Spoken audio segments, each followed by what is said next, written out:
আসসালামু আলাইকুম রহমতুল্লাহ বরাকাতুহু। কাঁঠাল বাংলাদেশের অবহেলিত একটা ফ্রুট, বিশেষ করে বাঙ্গি এবং কাঁঠাল। বাঙ্গিটা কেন খায় না সেটা আমি বুঝতে পেরেছিলাম যখন আমি লাইফে প্রথম বাঙ্গি নিয়েছিলাম। এত সুন্দর গ্রাম থাকার পরেও প্রচুর পানসা ছিল, যেটা আমি মধু দিয়ে খেয়ে কোনো রকম আলহামদুলিল্লাহ, মধু দেওয়ার পরে এক্সপিরিয়েন্সটা ভিন্ন ছিল। যেহেতু পানসা ছিল, মধু মিষ্টি, বাঙ্গিটা দারুণ ছিল।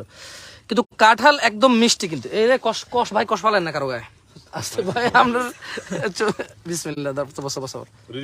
কি রে, শক্ত তো রে, মাশাআল্লাহ। ভালো, এটা ভালো, খারাপ হবে না খেতে।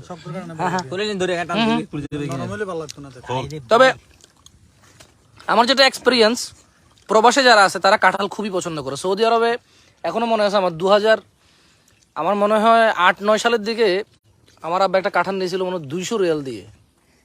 মানে এত বড় হবে না, এত বড় হবে না। এটা তো আমি 250 টাকা দিয়ে নিয়েছি গতকালকে রাত্রে।